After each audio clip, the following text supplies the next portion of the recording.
नमस्कार दोस्तों, welcome to my new blog. जय बाबा फरीद जी। आज मैं आपके साथ फिर से जुड़ी हूँ बाबा फरीद जी के कुछ दिलचस्प किस्से और उनकी माँ की उनके जीवन में क्या भूमिका रही है। आज हम इन सब के बारे में जानेंगे। बाबा जी को सिद्धि कैसे प्राप्त हुई और उनके मुर्शिद कौन थे, इसके बारे में भी हम बात करेंगे। तो दोस्तों, उससे पहले अगर आप मेरे चैनल के साथ नए जुड़े हैं तो मेरे चैनल को सब्सक्राइब करें, लाइक करें, शेयर करें। तो अब बाबा जी की जय करते हुए हम कहानी को आगे बढ़ाते हैं। दोस्तों, कहते हैं बाबा फरीद जी का धर्म था जो वह मुसलमान था, लेकिन उनके लिखे गए श्लोक गुरु ग्रंथ साहिब में भी दर्ज हैं, जिन्हें 12 वर्ष की उम्र में ही सारे कुरानों का ज्ञान हो गया था।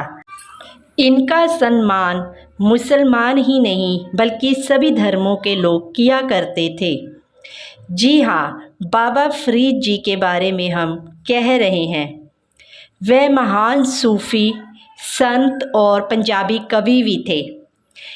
इनका जन्म 1173 ईस्वी में गांव कोठेवाल, जिला मुल्तान में हुआ, जो आजकल पाकिस्तान में है। बाबा जी की माँ का नाम मरियम खातून और पिताजी का नाम शेख जमालुद्दीन सुलेमान था। बचपन में ही बाबा जी के पिताजी की मृत्यु हो गई थी। बाबा जी की माँ ने इनका पालन पोषण बहुत ही अच्छे तरीके से किया। बाबा जी की माँ बहुत ही धार्मिक विचारों की थी।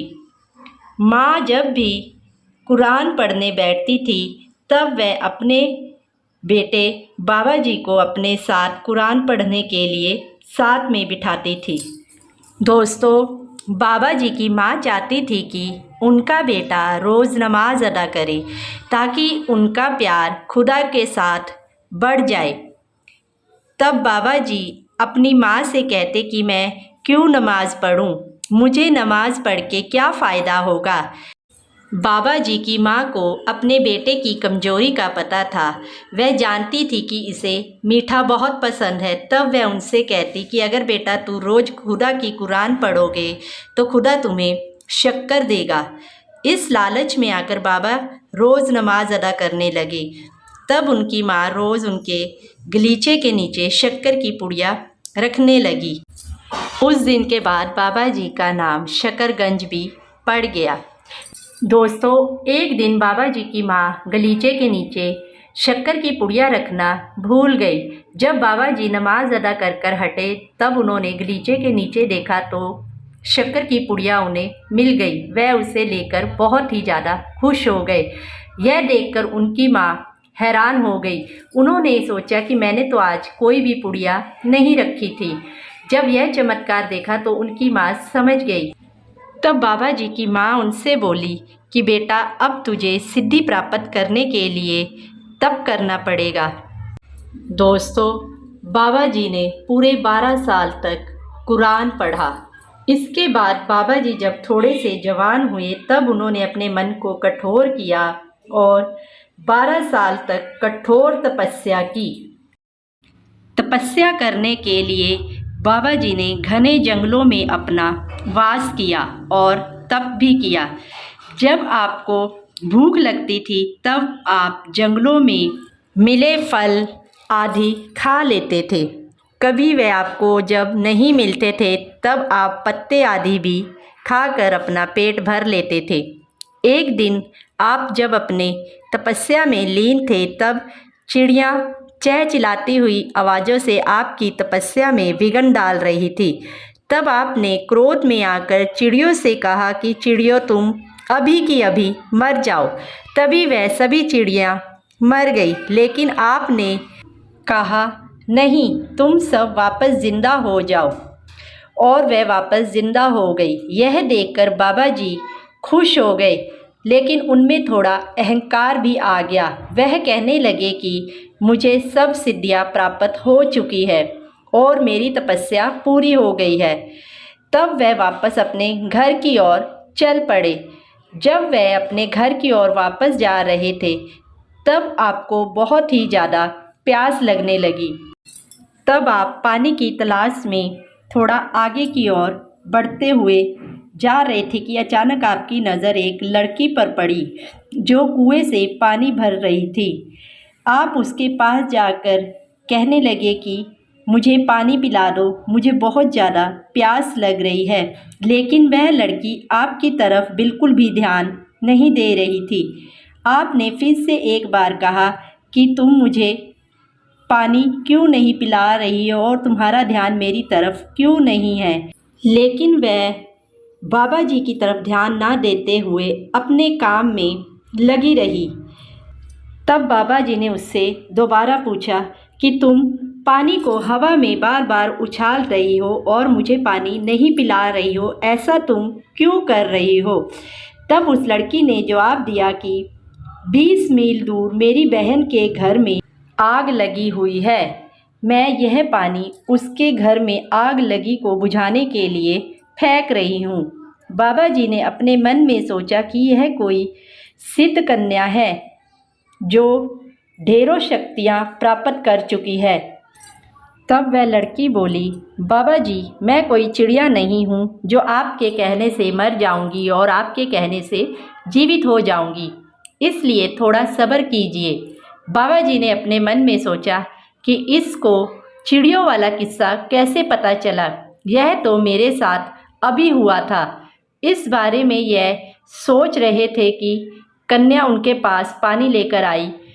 आपने पानी पीकर अपनी प्यास बुझाई और कन्या से पूछा कि तुम मुझे कैसे जानती हो और मेरे बारे में तुम्हें कैसे पता चला और 20 मील दूर आग बुझाने की सिद्धि तुमने कहाँ से सीखी। तब वह बोली, मैं अपने पति की जी जान से सेवा करती हूँ और मेरे लिए वह ईश्वर का रूप है, लेकिन इस बात के कारण मैंने कभी भी अपने ऊपर अहंकार नहीं किया। पर वेद जी, आपने तो पूरे 12 साल तक कठोर तपस्या की है। आपने अपनी सिद्धि की आजमाइश करने के लिए प्रभु की कुदरत पर हस्ताक्षर किया है, जो बिल्कुल गलत है। तब वह बहुत ज़्यादा दुखी हुए। उन्होंने अपने मन ही मन में कहा कि मुझे अहंकार नहीं करना चाहिए था। जब वह सोच से बाहर आए तो ना ही वहाँ पर कोई कन्या थी और ना ही कुएं में पानी था। यह दृश्य देख वह फौरन ही समझ गए कि आज उनकी मुलाकात किसी साधारण इंसान से नहीं हुई, बल्कि खुदा से हुई, जिन्होंने मुझे मेरी गलती का एहसास दिलाया है। इस घटना के बाद वह अपने घर की ओर जाने लगते हैं कि घर पहुंचने के बाद उनकी मां अपने बेटे को 12 साल बाद देखकर गले लगा लेती है। बाबा जी अपनी मां को अपने साथ घटी सारी बात बताते हैं। तब उनकी मां उनकी किसी भी बात का उत्तर नहीं देती और पुत्र के सिर में जटाएं बनी देख कंघी से उनके बाल सुलझाने लग जाती। तब आपको बहुत ही ज़्यादा पीड़ा हो रही थी। तब आपने अपनी माँ से कहा कि मुझे दर्द हो रहा है, आप मेरे बाल आराम से सुलझाएं। इस पर माता जी मुस्कुराते हुए बोली कि पुत्र, यह तुम्हारे सिर के बाल हैं जिन्हें कंघी करने से तुम्हें इतनी पीड़ा हो रही है। जब तुम जंगल में से पेड़ों से पत्तों को तोड़कर खाते थे तब उन्हें भी तो पीड़ा महसूस हो रही होगी। तो आपने बोला, माता जी वह तो पेड़ है, उन्हें कैसा दर्द। तब माँ ने बोला, जैसे जीवों में जान होती है और दुख सुख महसूस कर सकते हैं, इस तरह सभी में खुदा का नूर बसा होता है। माँ ने कहा, बेटा तेरी तपस्या अभी पूरी नहीं हुई है, क्योंकि तुम्हारे अंदर अभी भी अहंकार भर गया है कि तुमने सिद्धि प्राप्त कर ली है। तपस्या तो तब संपूर्ण होती है जब मोह माया और ज्ञान ध्यान नहीं रहता, भूख प्यास भी नहीं लगती। तब माता कहने लगी, बेटा गुरु बिना ज्ञान नहीं मिलता, अब तुम्हें गुरु की तलाश करनी होगी, तभी तुम्हारी तपस्या पूर्ण होगी। कुछ दिनों बाद बाबा जी गुरु की तलाश में बगदाद जा पहुँचे। आखिर एक दिन उनकी तलाश खत्म हुई और आपकी मुलाकात ख्वाजा कुतुबुद्दीन बख्तियार काकी से हुई, जिन्हें आपने अपना गुरु धारण कर लिया। फिर आप उनकी सेवा में लग गए। आपने तन मन धन से उनकी सेवा की। आप सुबह जल्दी उठते और गुरु जी के स्नान करने के लिए पानी गर्म किया करते। तब पुराने ज़माने में आग को जलाने के लिए आग को संभाल कर रखना पड़ता था, ताकि सुबह उठकर चूल्हा जलाने के लिए आग आसानी से मिल जाए। लेकिन एक बार बारिश की वजह से आग रात को ही बुझ गई। तब बाबा जी सोच में पड़ गए कि सुबह स्नान करने के लिए गुरु जी के लिए आग कैसे जलेगी। तब बाबा जी सुबह जल्दी उठकर थोड़ा इधर उधर टहलते हुए एक घर के पास जाकर उस घर का दरवाज़ा खड़काने लगे। वह घर एक वैश्य का था। बाबा जी ने पूछा, क्या मुझे यहाँ से आग मिल सकती है? तब उस स्त्री ने कहा, अगर मैं तुम्हें आग दे दूंगी तो तुम मुझे इसके बदले में क्या दोगे? फरीद जी बोले, जो आप चाहे ले सकते हैं। तो उस पर स्त्री ने कहा, मुझे आपकी आंखें बहुत अच्छी लगी, क्या आप मुझे अपनी आंखें दे सकते हैं? कहते हैं तब बाबा जी ने इस बात की हामी भरते हुए हाँ कह दिया और बोले कि बस मुझे तुम किसी तरह आग दे दो। कहते हैं उस स्त्री ने बाबा जी की आंखें निकालने के लिए एक हथियार से वार किया। तभी उसे बहुत ज़ोर का झटका लगा। तब वह दूर ज़मीन पर जा गिरी। उसने समझने में ज़रा भी देरी नहीं की और वह कहने लगी कि यह कोई खुदा का ही बंदा है। कहते हैं कि जब बाबा जी की आँख पर घाव हो गया था, तब उसने बाबा जी की आँख पर पट्टी बांध दी। पट्टी बंधवाने के बाद बाबा जी आग लेकर वापस अपने डेरे पर आ पहुँचे। गुरु जी ने बाबा फरीद जी से पूछा कि तेरी आँख पर यह पट्टी कैसे बंधी हुई है? तो वह चुप रहे। तब गुरु जी ने दोबारा फिर से पूछा। बाबा जी ने उत्तर दिया, कुछ नहीं, वैसे ही। तो गुरु जी ने कहा, अगर कुछ नहीं हुआ तो आँख पर लगी यह पट्टी अभी की अभी उतार दो। गुरु जी की आज्ञा मानते हुए बाबा जी ने वैसा ही किया और उन्होंने अपनी आँख के ऊपर से पट्टी उतार दी। आँख बिल्कुल ठीक थी। आँख पर कोई भी घाव नहीं था। यह चमत्कार देखकर आप हैरान हो गए। तब गुरु जी खुश होकर बाबा जी से कहने लगे कि यह तुम्हारी परीक्षा थी, जो अब पूरी हो गई है। साथ ही तुम्हारी भक्ति भी पूरी हो गई है। अब तुम जाओ, जितना हो सके लोगों की सेवा करो, उन्हें इंसानियत का पाठ पढ़ाओ, उन्हें प्रभु भक्ति के साथ जोड़ो। दोस्तों, बाबा जी गुरु जी से विदा लेकर अपने घर को लौट आए।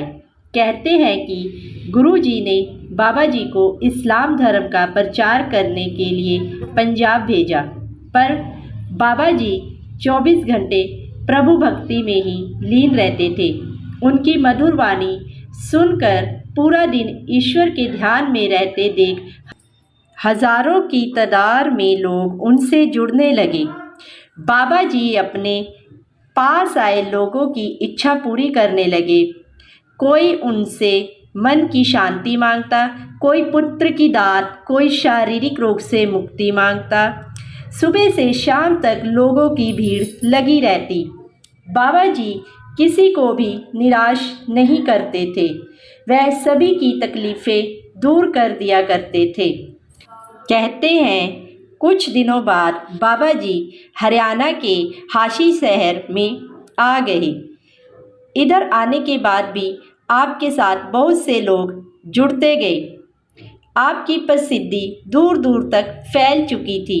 एक बार एक सरकारी चौधरी आपके पास आए। सरकारी होने के कारण वह बहुत ही अहंकारी था, वह दुराचारी भी था।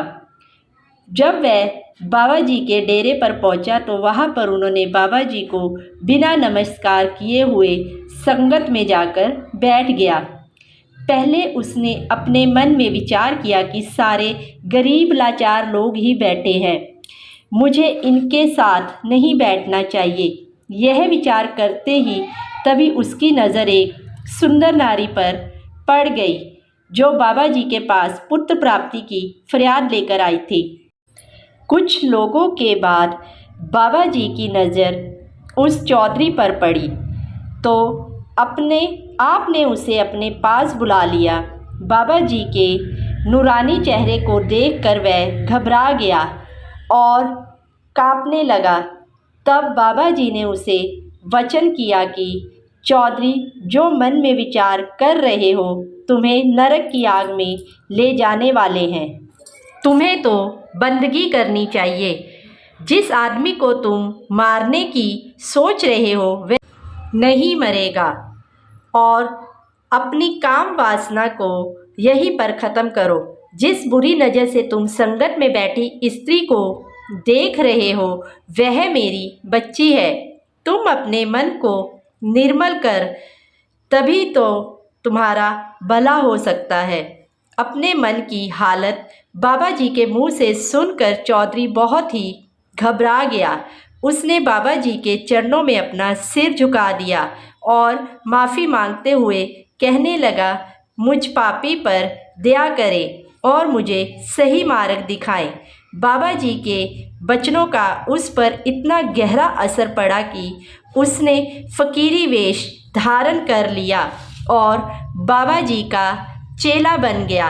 इस तरह बाबा जी ने अपने अंतिम समय तक दुखी लोगों की फरियादें सुना करते और उन्हें इंसानियत का पाठ पढ़ाते और उन्हें कहते कि प्रभु भक्ति से जुड़े रहो। दोस्तों, इतिहास में यह भी दर्ज है कि आप जी के 3 विवाह हुए थे। आपकी पहली पत्नी हजरबा जी और दूसरी पत्नी शारदा जी थी, तीसरी शक्कर जी थी। आप जी के 5 पुत्र और 3 पुत्रियां थीं।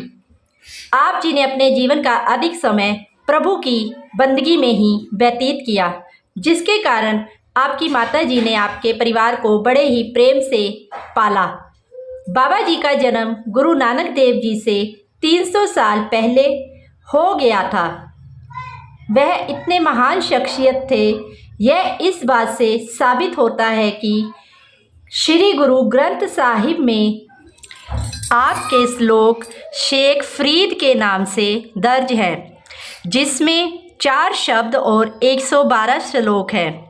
भारत के पंजाब में स्थित फरीदकोट शहर का नाम बाबा फरीद जी के नाम से ही रखा गया था, जहाँ पर आपने 40 दिनों तक तप किया था।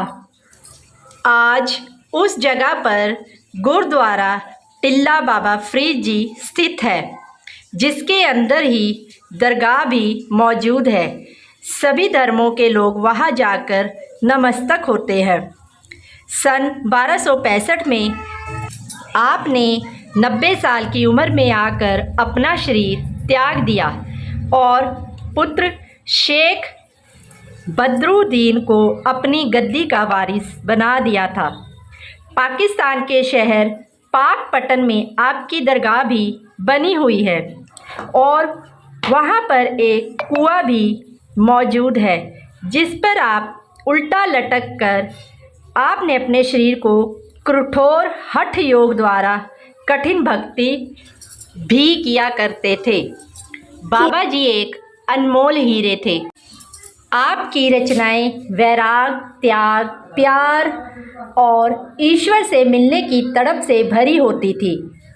कहा जाता है कि आपकी ज़ुबान में बहुत ही ज़्यादा मिठास थी। आप जो भी बोलते थे वह शहद से भी ज़्यादा मीठा और उसमें घुला हुआ महसूस होता था। तो गाइस, इसी के साथ जय बाबा फरीद जी।